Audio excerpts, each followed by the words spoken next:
17. Man's System.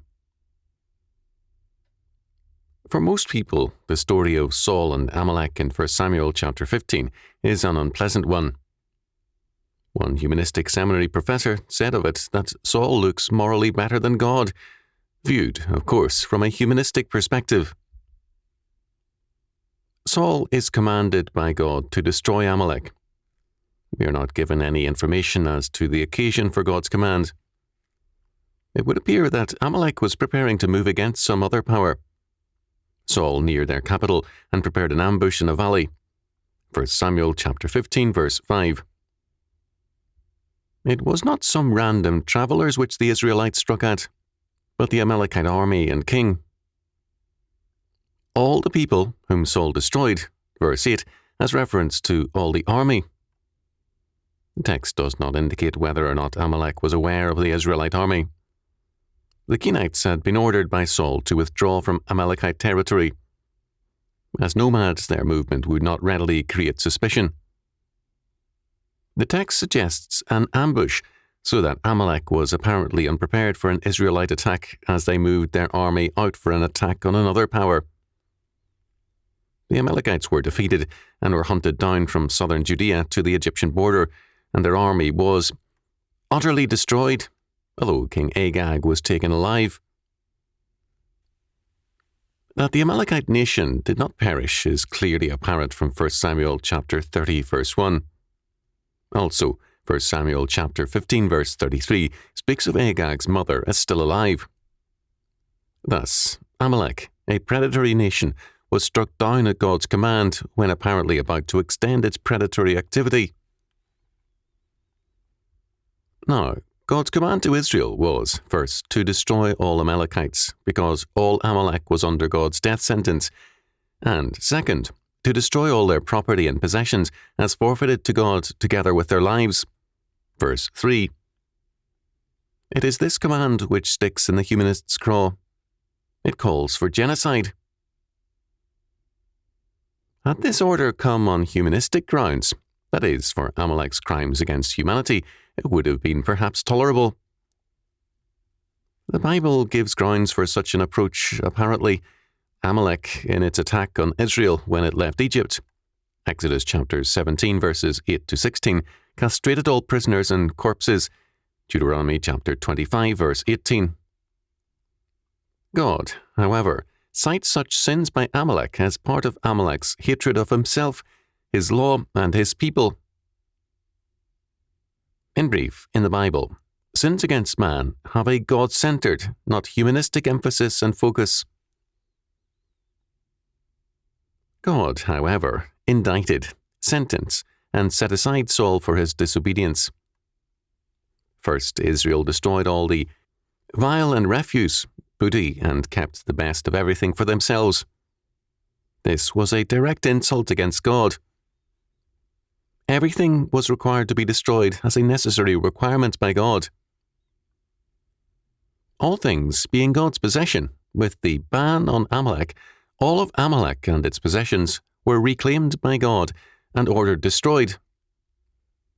Israel kept the best booty and destroyed the trifling and worthless, that is, offered in sacrifice to God that which was worthless and no more.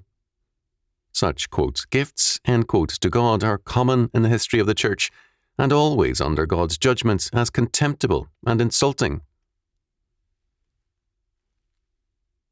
Second, King Agag was spared. The Septuagint translates delicately in verse 32, and Agag came unto him, Samuel, delicately, as trembling, although the word can also mean cheerfully or daintily. Agag said, Surely the bitterness of death is past. Verse 32, expecting that the peace given him by Saul would not be broken. Instead, Samuel said, As thy sword hath made women childless, so shall thy mother be childless among women. And Samuel hewed Agag in pieces before the Lord in Gilgal. Verse 33. Here, Samuel gives grounds for a humanistic approval of God's action, but it is not acceptable to humanists, of course, because God required it. The Nuremberg Tribunal of War Criminals and the many post-war trials of Germans as war criminals are accepted by modern man on the whole because the focus is on man entirely and on crimes against man. What is the reason behind this? First, men refuse to believe that a crime against God is as serious as a crime against man. It is very wrong to give a friend or loved one the leftovers of our time, money or interest as the occasion may require, but it is seen as legitimate to give God only the vile and refuse, the leftovers of our lives. Second, a compromise with fascism, Nazism or communism is not acceptable to most men, but a compromise with sin is acceptable and preferred. Saul refused to obey God, deliberately refused.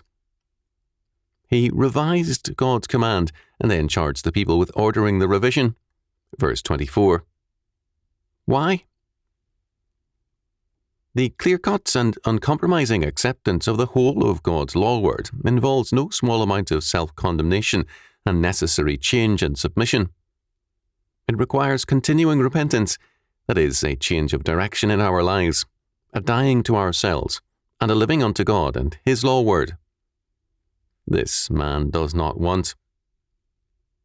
Man wants God without thunder, God without His law and judgment. Social evils are thus justified as necessary evils.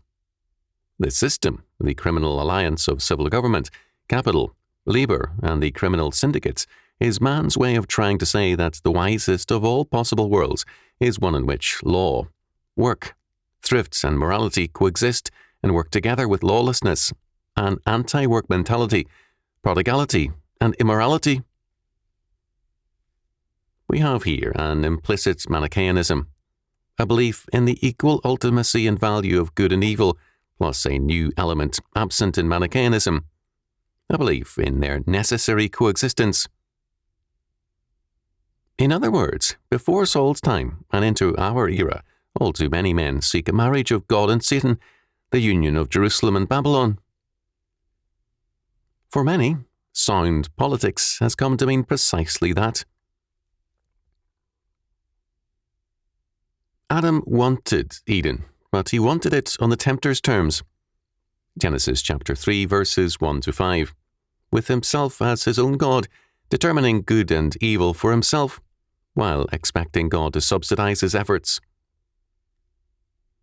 This is why 1 Samuel chapter 15 and the whole of Scripture is so troubling to man and offensive to the humanist.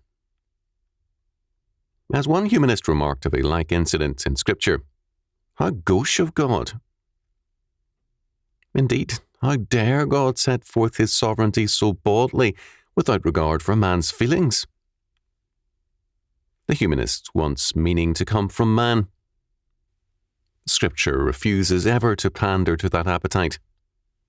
All meaning is God-centered, as all our lives must be.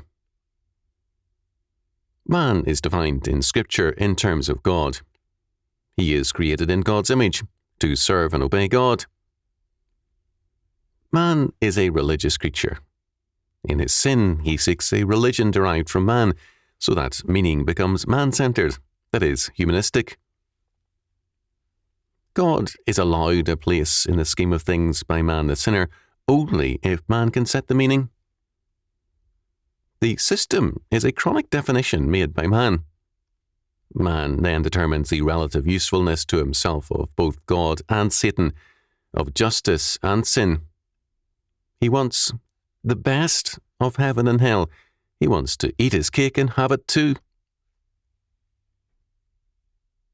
The system thus manifests man's readiness to believe in humanistic miracles. The miracle demanded is in line with Genesis chapter 3 verse 5, that God and Satan, good and evil, both serve man and do man's bidding. The name of the game is Russian roulette. Its conclusion is death. Man does not want to choose either God or Satan. He wants to use both as Lord and have both at his beck and call to build the kingdom of man. Man, the sinner, chooses himself.